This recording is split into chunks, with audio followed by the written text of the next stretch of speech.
Praise the lord. My dear brothers and sisters in Christ. నేను మీ brother Sairam గట్టు, gospel message ministry.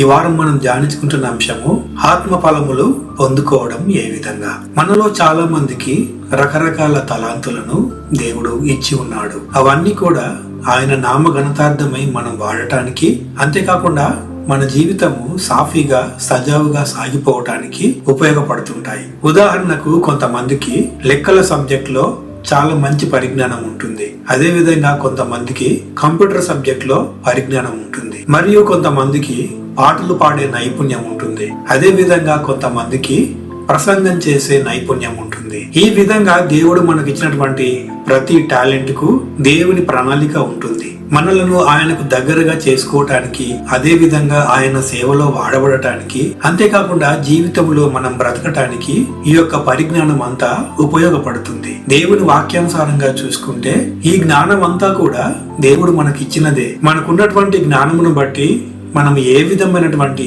గర్వము చూపించనవసరం లేదు. ఈ జ్ఞానం అంతా కూడా మనము ఆత్మీయ జీవితంలో బలపడటానికి కానీ, మన భక్తి జీవితంలో ముందుకెళ్ళటానికి కానీ ఉపయోగపడవు. ఎందుకంటే మనకన్నా మంచి జ్ఞానంతో క్రైస్తవులు కాని వారు ఎంతో మంది ఉన్నారు. వారు మనకన్నా బాగా పాడతారు, మనకన్నా బాగా పాటలు రాయగలరు, మనకన్నా బాగా మాట్లాడగలరు, అంతేకాకుండా మనకన్నా గొప్ప గొప్ప ఉద్యోగాలలో ఉన్నారు. ఇందుని బట్టి మనకు ఏమర్థమవుతుంది? మన ఆత్మీయ జీవితానికైతేనేమి, దేవునిలో మనము ఎదగడానికైతేనేమి ఇవేవి కూడా పనికిరావు, ప్రాముఖ్యత లేనివి. మరి మనం దేవునిలో ఎదగాలంటే ఏం చేయాలి? దేవుడు మోషే ద్వారా ఇశ్రాయేలు ప్రజలకు 10 ఆజ్ఞలను జారీ చేశాడు. ఆ ఆజ్ఞలు పాటించడం ద్వారా వారు పరిశుద్ధులుగా ఉంటారు, ఆయనతో నడుస్తారు అని దేవుని యొక్క ఉద్దేశము. అదే విధంగా ప్రభు అయిన యేసు క్రీస్తు ద్వారా కూడా మనకు దేవుడు ఎన్నో ఆజ్ఞలు బయలుపరిచాడు. ఆయనను నమ్ముకున్న తర్వాత మనము ఆయన బోధలు పాటిస్తూ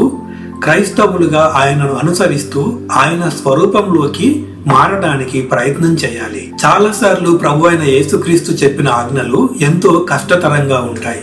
అవి వినటానికి బాగుంటాయి, కానీ పాటించటానికి ఎంతో కష్టంగా ఉంటాయి. అందుకు ప్రభు అయిన యేసుక్రీస్తు ఏం చేశారు?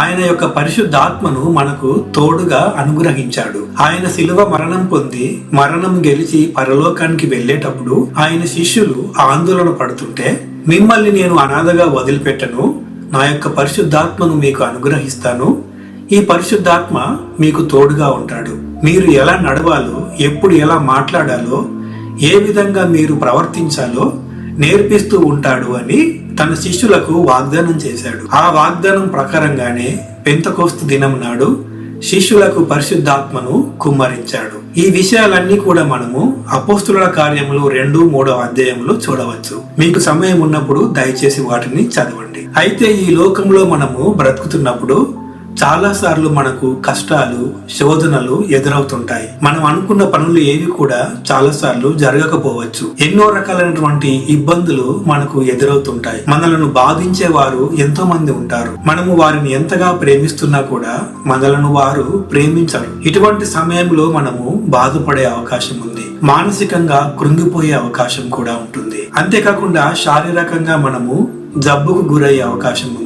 ఈ శారీరకమైనటువంటి బాధను కూడా మనం భరించలేక ఎన్నోసార్లు దేవుని మీద సనుక్కునే అవకాశం ఉంది. అలాగే పాపము వైపు లాగే శరీరంలో ఉన్న మనము ప్రతినిత్యం కూడా పాపముతో సహవాసం చేస్తుంటాము. ఈ పాపపు పనులు చేయకూడదు అనుకుంటూనే మళ్ళీ అదే పాపంలో పడిపోతూ ఉంటాము. శరీరానికి కలిగే బాధను బట్టి, అలాగే శరీరంలో మనకు సంభవించే పాపమును బట్టి మనము శరీరానికి లొంగిపోయి శరీరానికి సంబంధించినటువంటి క్రియలను లేదా శరీరానికి సంబంధించినటువంటి ఫలములను మనము ఫలిస్తుంటాము. శరీరానికి సంబంధించినటువంటి ఫలములను గలతీలకు రాసిన పత్రిక 5వ అధ్యాయము 19వ వచనం నుండి 21వ వచనం వరకు చదివినట్లయితే మనం వాటిని తెలుసుకోవచ్చు. ఈ వాక్య భాగంలో చెప్పబడినటువంటి ప్రతి లక్షణం కూడా మనము శరీరం యొక్క ఆధీనంలో ఉండటం ద్వారా మనలో సంభవిస్తాయి. క్రీస్తు విశ్వాసులుగా ఉన్న మనము పరిశుద్ధాత్మ ఆధీనంలో ఉండాలి. పరిశుద్ధాత్మ మనకు ఇచ్చేటువంటి ఫలములను పొందుకుంటూ ఉండాలి. ఎందుకంటే ప్రభు అయిన యేసుక్రీస్తు చెప్పినటువంటి ఆజ్ఞలు పాటించడానికి మనకు పరిశుద్ధాత్మ శక్తినిస్తాడు. ఏ సమయంలో మనము ఎలా ప్రవర్తించాలో ఆయన మనకు నేర్పిస్తుంటాడు. పరిశుద్ధాత్మకు లొంగకుండా, ఆయన మాటలు వినకుండా కేవలము మన శరీరంలో కలిగే బాధలకు కానీ శోధనలకు కానీ స్పందించినట్లయితే కేవలము మనలో శరీరానికి సంబంధించిన ఫలములు మాత్రమే ఫలిస్తాయి. అయితే మరి శరీరం యొక్క ఫలములు కాకుండా ఆత్మ ఫలములను మనము ఎలా ఫలించాలి? ఏ విధంగా మనము ప్రవర్తిస్తే శరీర క్రియలు కాకుండా శరీరానికి సంబంధించిన ఫలములు కాకుండా ఆత్మ ఫలములను మనము ఫలిస్తాము? ఈ రోజు వాక్యానుసారంగా మనము నేర్చుకుందాము. అపోస్తలుడు అయినటువంటి పౌలు గారు ఫిలిప్పీయులకు రాసిన పత్రిక 4వ అధ్యాయంలో కొన్ని వచనాల ద్వారా ఈ సంగతులను మనము నేర్చుకుందాము. ముందుగా ఫిలిప్పీయులకు రాసిన పత్రిక 4వ అధ్యాయము 6-7 వచనములు ధ్యానించుకుందాము. దేనిని గూర్చియు చింతపడకుడు గాని ప్రతి విషయంలోనూ ప్రార్థన విజ్ఞాపనముల చేత కృతజ్ఞతాపూర్వకముగా మీ విన్నపములు దేవునికి తెలియజేయుడి. అప్పుడు సమస్త జ్ఞానమునకు మించిన దేవుని సమాధానము యేసు క్రీస్తు వలన మీ హృదయములకును మీ తలంపులకును కావలియుండును. ఈ 2 వచనాలలో దేవుడు కొన్ని గొప్ప సత్యాలను మనకు నేర్పిస్తున్నాడు. అవేమిటంటే, దేని గురించి మనము చింతపడకూడదు. మనకు ఎదురయ్యే ఎన్నో సమస్యలను బట్టి, ఎన్నో కష్టాలను బట్టి, శోధనలను బట్టి, లేమితనమును బట్టి, ఇరుకును ఇబ్బందిని బట్టి చాలాసార్లు మనము దిగులు పడుతుంటాము, చింతపడుతూ ఉంటాము. అయితే దేవుని వాక్యం చెప్తున్నది ఏమిటంటే, మనము దేని గురించి కూడా చింతపడకూడదు. చింతపడినప్పుడు మనకు దేవుడు ఇచ్చేటటువంటి శాంతి సమాధానము దూరం అవుతుంది. శాంతి సమాధానము లేకపోవడం అంటే మనము మన శరీరానికి లొంగిపోవటమే. మనము సంపూర్ణంగా దేవుని మీద ఆధారపడినప్పుడు, సంపూర్ణంగా ఆయన మనల్ని నడిపిస్తున్నాడని నమ్మినప్పుడు మనము దేని గురించి కూడా చింతపడము. ఏ విధమైన దిగులు మన చెంత చేరదు. ఎందుకంటే ఎన్నోసార్లు దేవుడు మనల్ని అద్భుత రీతిగా నడిపించాడు, తన మహిమలను మన జీవితంలో నిరూపించాడు. ఎన్నోసార్లు మనకు ఆయన చాలిన దేవుడుగా ఉన్నాడు. మరి అలాంటప్పుడు ఈ విధంగా చింత చెందటము, దిగులు పడటము ఆయనను నమ్మినట్టుగా ఎలా అవుతుంది? అంతేకాకుండా మనము ప్రతి విషయంలో దేవునికి విజ్ఞాపనముల చేత కృతజ్ఞతాపూర్వకమైనటువంటి ప్రార్థనను సమర్పించాలి. విజ్ఞాపన చేయడం అంటే దేవుణ్ణి మనలను ఈ కష్టం నుండి గట్టెక్కించమని వేడుకోవటము. కృతజ్ఞతాపూర్వకమైన ప్రార్థన చేయటం అంటే దేవుడు మనకు సమాధానం ఇచ్చి ఉన్నాడు అని విశ్వాసమును చూపించటము. అంటే మన సమస్య తీరక ముందే దేవుడు మన సమస్యను తీర్చాడు అని నమ్మటము. హెబ్రీయులకు రాసిన పత్రిక 11వ అధ్యాయం 1వ వచనంలో చూసినట్లయితే, విశ్వాసము అనేది కనపడని వాటిని ఉన్నట్లుగా నమ్మటము అని దేవుని వాక్యం చెప్తోంది. ప్రస్తుతానికి మన ముందు ఉన్న సమస్యకు మన దగ్గర సమాధానం లేకపోవచ్చు, దానికి పరిష్కారం మనకి ఇంకా తెలియకపోవచ్చు. కానీ మన దేవునికి ప్రార్థన విన్నపములు చేయాలి. తండ్రి, నన్ను ఈ సమస్య నుండి బయటకు తీసుకురా, ఈ ఇరుకైనటువంటి మార్గం నుండి నన్ను నడిపించు అని ఆయనను వేడుకోవాలి.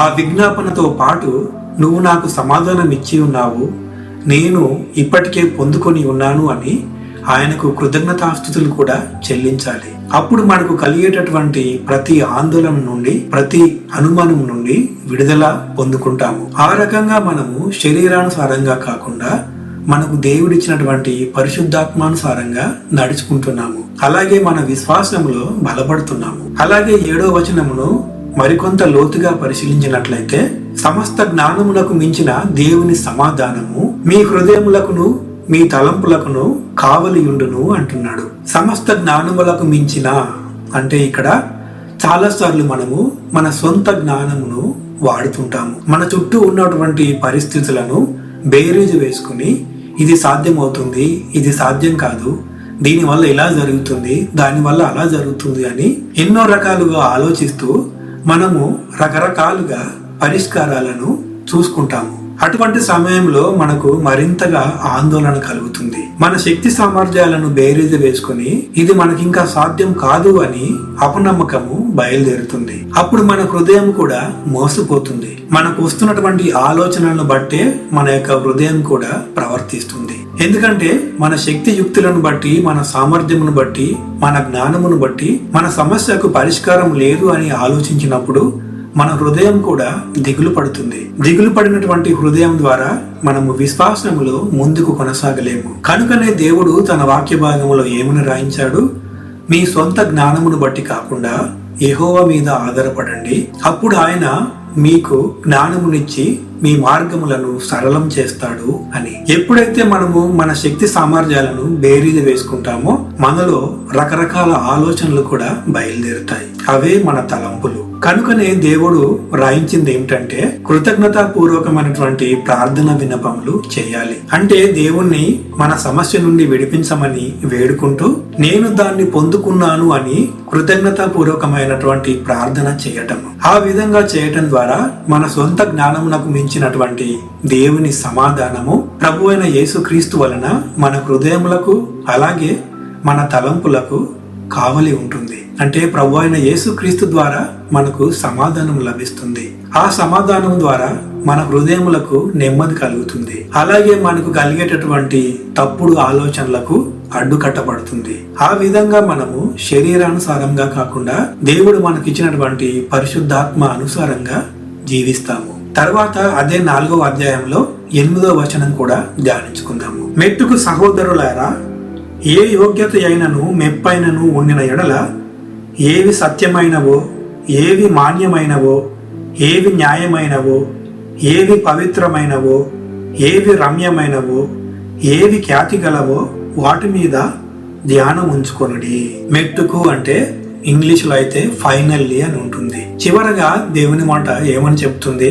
మనము అన్ని మంచి పనులనే ఆచరించాలని. ఒక వ్యక్తి యొక్క నిజమైన మంచితనము, నిజమైన ప్రేమ అతను కష్టాల్లో ఉన్నప్పుడు, అలాగే అతన్ని ఎవరైనా బాధించినప్పుడు బయటపడుతుంది. కనుకనే ప్రభు అయిన యేసుక్రీస్తును ఆ యొక్క రోమా సైనికులు సిలువ వేసేటప్పుడు ఎంతగా బాధించినా, ఆయనను శారీరకంగా ఎంతగా హింసించినా కూడా ఆయనలో నుండి ప్రేమను మాత్రమే వాళ్ళు పొందుకున్నారు. క్షమాగుణమును మాత్రమే వాళ్ళు చవి చూశారు. ఎందుకంటే ప్రభు అయిన యేసుక్రీస్తు ప్రతి నిత్యము పరిశుద్ధాత్మతో సహవాసంలో ఉన్నాడు. ఆయన ప్రతి క్షణము పరిశుద్ధాత్మ ద్వారా నడిపించబడ్డాడు. ఆయన సంపూర్ణ దేవుడు అయినప్పటికీ ఇక్కడ మనిషిగా ఉన్నప్పుడు కేవలము పరిశుద్ధాత్మ మీద మాత్రమే ఆధారపడి బ్రతికాడు. కనుకనే ఆయన మనకు మార్గదర్శనంగా ఉన్నాడు. ప్రభు అయిన యేసుక్రీస్తు దేవుని వాక్య భాగంలో చెప్పబడినట్లుగా ప్రతి విషయంలోనూ ప్రతి క్షణము కూడా మంచి వాటినే ఆచరించాడు. అందుకనే పౌలు గారు మనకు రాస్తున్నది ఏమిటంటే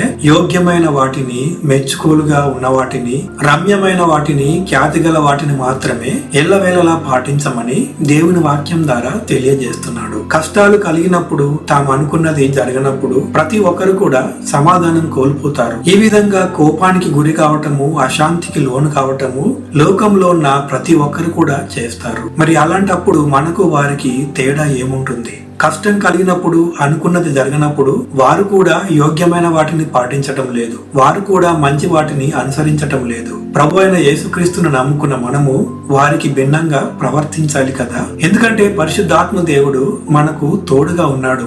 ఆయన శక్తిని ప్రతినిత్యము మనకు అనుగ్రహిస్తున్నాడు. దేవుని వాక్యములో చెప్పబడినట్లుగా చెప్ప సఖ్యం కాని మూలుగులతో పరిశుద్ధాత్మ దేవుడు మన ద్వారా ప్రార్థన చేస్తాడు. అంతేకాదు ప్రభు అయిన యేసుక్రీస్తు మన తరఫున ప్రతి నిత్యము తండ్రికి విజ్ఞాపనలు చేస్తున్నాడు అని దేవుని వాక్యము చెప్తుంది. దేవుణ్ణి మనము సంపూర్ణంగా నమ్మినప్పుడు ఆయన మనల్ని నడిపిస్తున్నాడు అని మనము ధైర్యంగా ఉంటాము. యోబు గ్రంథంలో ఏమని రాసి ఉంది? నీ యొక్క భక్తి నీకు ధైర్యం పుట్టించదా అని. మరి మనము భక్తి పరులమని చెప్పుకోవటమే కాదు, మన భక్తిని బట్టి మనము ధైర్యమును కూడా పొందుకోవాలి. మన శరీరంలో కలిగే బాధలు, మన శరీరం ద్వారా మనకు కలుగుతున్నటువంటి వేదనలు అన్ని కూడా తాత్కాలికమే అని నమ్మాలి. ఎందుకంటే తగిన సమయంలో దేవుడు మనకు సమాధానం ఇస్తాడు. ఇక్కడ మనం అర్థం చేసుకోవాల్సిన మరొక విషయం ఏమిటంటే దేవుడు తనను నమ్ముకున్న ప్రతి విశ్వాసిని విశ్వాసంలో బలపరచాలని అనుకుంటున్నాడు. ఆ విధంగా మనలను నాశనం చేయాలని సాతాను పన్నుతున్నటువంటి ప్రతి శోధనను, ప్రతి కష్టమును మనకు అనుకూలంగా మారుస్తున్నాడు. ఈ శోధనలకు, వేదనలకు, కష్టాలకు భయపడిపోయి మనము శరీరానుసారంగా శరీర క్రియలు చూపించినట్లయితే ఆత్మీయ జీవితంలో వెనుకబడిపోతాము. కానీ దేవుడు మనకు అనుగ్రహించినటువంటి పరిశుద్ధాత్మ ద్వారా మనము నడిపించబడినట్లయితే ఆత్మీయ జీవితంలో మరొక మెట్టు ఎక్కుతాము. అంటే విశ్వాసంలో మరింతగా బలపడతాము. ఆ విధంగా దేవుడు సాతానును మన కాళ్ళ కింద నలగొడతాడు. అంతేకాకుండా మనకు జయ జీవితమును అనుగ్రహిస్తాడు. ఆ విధంగా మనము ఆత్మ ఫలములను పొందుకుంటాము. ఆత్మ ఫలములంటే ఏమిటో మనలో చాలా మందికి తెలిసే ఉంటుంది. చివరగా మరొకసారి ఆ వచనమును క్లుప్తంగా ధ్యానించుకుందాము. గలతీయులకు రాసిన పత్రిక 5వ అధ్యాయము 22-23 వచనములు. అయితే ఆత్మ ఫలం ఏమనగా ప్రేమ, సంతోషము, సమాధానము, దీర్ఘశాంతము, దయాళుత్వము, మంచితనము, విశ్వాసము, సాత్వికము, ఆశా నిగ్రహము. ఇట్టి వాటికి విరోధి అయిన నియమమేదియూ లేదు. ప్రియమైన సహోదరి సహోదరుడా, ఈ వాక్య భాగంలో చెప్పినటువంటి ప్రతి ఆత్మ ఫలం కూడా దేవుడు మనకు అనుగ్రహిస్తున్నటువంటి శక్తి ద్వారానే వస్తుంది. మనము ప్రారంభంలో చెప్పుకున్నటువంటి ప్రతి టాలెంటు, జ్ఞానము, తలాంతు అన్నీ కూడా దేవుడు మనకిచ్చినటువంటి వరం మాత్రమే. అందులో మనము గర్వపడటానికి ఏమీ లేదు. అయితే ఈ ఆత్మ ఫలములు మాత్రమే దేవుడు మనతో కలిసి పండిస్తాడు. అయితే ఈ ఆత్మ ఫలములు ఇవ్వటానికి దేవుడు మన నుండి విశ్వాసము కోరుకుంటున్నాడు. మనకున్నటువంటి జ్ఞానం అయితేనేమి, మనకున్నటువంటి నైపుణ్యం అయితేనేమి, అదంతా కూడా మనకు విశ్వాసం లేకపోయినా దేవుడు అనుగ్రహించాడు. ఎందుకంటే క్రీస్తును నమ్ముకొని వారు కూడా మనకన్నా గొప్ప జ్ఞానం కలిగిన వారు ఉన్నారు, మనకన్నా గొప్ప నైపుణ్యం కలిగిన వారు ఉన్నారు. కానీ కేవలము క్రీస్తును నమ్ముకున్న వారు మాత్రమే ఈ ఆత్మ ఫలములను పొందుకుంటారు. ఉదాహరణకు, లోకంలో ఉన్నవారు ఎవరైనా ఒక పాట రాస్తే ఆ పాట బాగలేదంటే వారు కోపడతారు. వారు సహనం కోల్పోయి మనలను బాధించే అవకాశం ఉంది. కానీ క్రైస్తవులైనటువంటి మనము ఎవరైనా మనలను విమర్శిస్తే వాక్యానుసారంగా సరిచూసుకుంటాము. అటువంటి ప్రవర్తనను మనము చూపించాలి. అదే దేవుడు మన నుండి కోరుకుంటున్నాడు. ఎందుకంటే సమస్తము మనము దేవుని నుండి పొందుకుంటున్నాము అని నమ్ముతున్నాము. ప్రభు అయిన యేసుక్రీస్తు సమస్త భారము మోయు జనులారా నా యుద్ధకు రండి, నేను మీకు సమాధానం అనుగ్రహిస్తాను, ఎందుకంటే నా కాడి సులువైనది అని చెప్తున్నాడు కదా. నా కాడి సులువైనది అంటే ఏమిటి? ఇక్కడ ఆయనతో పాటు మనము ప్రయాణం చేయాలి. మన ప్రయాణం ఆయనతో మొదలైనప్పుడు మనకు ఆయన పరిశుద్ధాత్మ శక్తిని అనుగ్రహిస్తాడు. నాకు పరిశుద్ధాత్మ శక్తి అక్కర్లేదు, నా ఇష్టానుసారంగా నేను ప్రవర్తిస్తాను, నాకు కష్టం కలిగినప్పుడు కూడా కోపడకూడదంటే ఎలాగా, ఏ విధంగా నేను అన్ని వేళలా సహనంగా ఉండాలి అని ఎవరైనా ప్రశ్నిస్తే మనము ప్రభు అయిన యేసుక్రీస్తు యొక్క కాడిని మోయటం లేదు. ఆ విధంగా మనము ఆత్మ ఫలములను పొందుకోవటం లేదు. కనుకనే దేవుడు తన వాక్యంలో రాయించింది ఏమిటి? మేలైన వాటిని, యోగ్యమైన వాటిని, రమ్యమైన వాటిని, మంచి వాటిని మాత్రమే మనము ఎన్నుకోవాలి. ఆ విధంగా మనము పరిశుద్ధాత్మ శక్తి ద్వారా ఆయనతో నడవాలి. అప్పుడు మనము ఆత్మ ఫలములు పొందుకోవటం మొదలు పెడతాము. ఇక్కడ చెప్పబడినటువంటి ప్రతి ఆత్మ ఫలము ఒకదానితో ఒకటి ముడిపడి ఉంది. ప్రేమ ఉన్నవారు సంతోషంగా ఉంటారు. సంతోషంగా ఉన్న వారిలో దీర్ఘశాంతం ఉంటుంది, సమాధానం ఉంటుంది. దీర్ఘశాంతం ఉన్న వారిలో ఆశ నిగ్రహం ఉంటుంది. ఇవన్నీ ఉన్న వారిలో విశ్వాసం ఉంటుంది. కాబట్టి కష్టకాలంలో, నష్టకాలంలో, అలాగే అనారోగ్య కాలంలో శరీరానుసారంగా ప్రవర్తించకండి. మీ జ్ఞానమును బట్టి పరిస్థితులను బేరీజు వేయకండి. ఆ విధంగా మన హృదయానికి శాంతిని, సమాధానమును దూరం చేసుకోవద్దు. అప్పుడు మనం కేవలము శరీరానుసారంగా జీవిస్తున్నట్లే.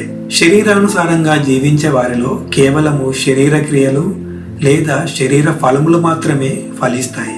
కేవలము దేవుని మీద విశ్వాసం చూపుతూ, ఆయన మీద ఆధారపడుతూ, తమ జ్ఞానమును బట్టి కాకుండా దేవుని జ్ఞానమును బట్టి ఆయన మీద ఆధారపడి బ్రతికిన వారందరూ కూడా పరిశుద్ధాత్మ మీద ఆధారపడి పరిశుద్ధాత్మ ప్రకారంగా జీవిస్తారు. అప్పుడు వారిలో ఆత్మ ఫలములు మెండుగా ఫలిస్తాయి. ఈ యొక్క వాక్య భాగమును దేవుడు దీవించునుగాక.